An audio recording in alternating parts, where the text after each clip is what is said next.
እህቶቼ፣ የምወዳችሁ የማከብራችሁ እህቶቼ፣ ደግሜ ደጋግሜ ልምከራችሁ፣ ባሎቻችሁ ዘንድ ማንንም አታሞግሱ። እከሌ የሚባለው ኡስታዝ ውይ ንግግሩን ብትሰማ አንደበተ ርቱዕ ምን አገባሽ አንቺ? ባልሽ አጠገብ ቁጭ ብለሽ አላህን አትፈሪም? ከባልሽ በላይ አንደበተ ርቱዕ አለ። እሱን አታገቢም እንደ ይልሻል። አለቀ በቃ፣ ፋይሉ ተዘጋ። ተግባባን? አልፈለገችውም አይደለ? መፈታት ነው በቃ። እስከ መናቅ መድረስ የለበትም ጉዳዩ። ወላሂ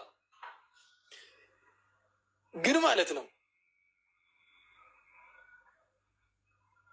ከንቀት ሁሉ የማይናቁ ይቅር የማይባሉ ንቀቶች አሉ። ምህረት የማይደረግላቸው ንቀቶች። በወንድነቱ የሚናቅ ከሆነ خلاص በወንድነቱ የሚናናቅ ከሆነ خلاص انتهى الامر። ተግባባን? ሴት ልጅን መናቅ ዋጋ ያስከፍላል። በጣም ዋጋ ያስከፍላል ሴት ልጅን መናቅ። ለምን በሉ፣ አንተን እንድትንቅ በር እየከፈተ ይመጣል። እሷ በተናቀች ቁጥር አንተን የመናቅ እድሏ እየሰፋ ነው ይመጣው፣ ከፍ እያለ። ለተወሰነ ጊዜ ልትችል ትችላለች፣ ልትታገስ ትችላለች። በጣም ታገሰች። ከዚያ በኋላ በቃ አንዴ ንቃ የሆነ ነገር ትልሃለች። በቃ انتهى الامر። ስለዚህ ንቀት የሚባለው ነገር ከባድ ነው፣ በጣም ከባድ ነው። ሴቶች ይችላሉ የተወሰነ ጊዜ ብትንቃቸው እንትን ብትላቸው የተወሰነ ጊዜ ሊችሉ ይችላሉ። ከዚያ በኋላ ግን የሆነ ጊዜ ላይ እነሱ ደግሞ ሲንቁ አዑዙ ቢላህ ነው፣ ሲንቁ አዑዙ ቢላህ ነው፣ ያደርሱታል በደንብ አድርገው ማለት ነው። ስለዚህ አሁን ሐቂቃው ምንድን ነው? ስለ ትዳር ጉዳይ፣ ትዳር ክብርን ይፈልጋል፣ ትዳር መዋረድን ይፈልጋል። ወላሂ ሴቶች ልምከራችሁ፣ ወንድ ልጅን በተለይ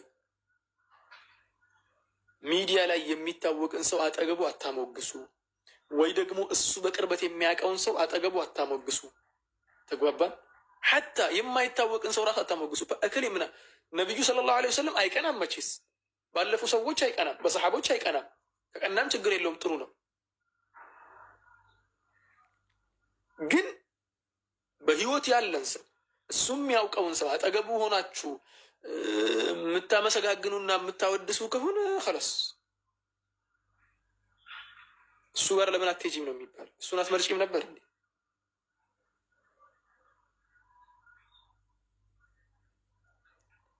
ደግሞ ሌላ ራሳችሁን የምትዋሹበት ነገር አለ። ሴቶች እህቶቼ ራሳችሁን የምትዋሹበት ነገር አለ። የሞቱትን ችግር የለው ና ችግር የለው የሞቱትን አሁን የምታከብሩትና የምትወዱትን ሰው እስኪሞት ድረስ ጠብቁ ማለት ነው። እና እስኪሞት ድረስ ጠብቃችሁ ማሞገስ ነው። ከዚያ ያለውን ነገር እስቲ ልንገራችሁ፣ ስሙኝ በደንብ አድርጋችሁ እህቶቼ።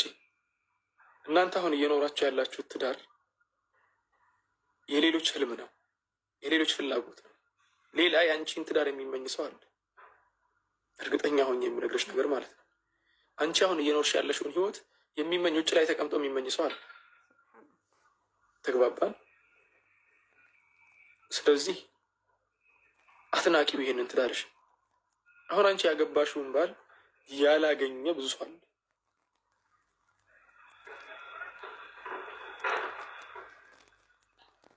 አልገባህም? ኢግኖር የሚያደርጉትን ሴቶች የበለጠ ወንዶች ይወዳሉ። ወላሂ ውሸት ነው። እስከ አለማግባት ነው ያ ኢግኖር ማድረግ ምናምን፣ እስከ አለማግባት ነው። ካገቡ በኋላ ግን የእነሱን ቃል መስማት፣ ማክበር፣ ቦታ መስጠት፣ መንከባከብ በጣም ይወዳሉ ወንዶች። ማክበር ትዳር ውስጥ ከገባሽ በኋላ ኢግኖር፣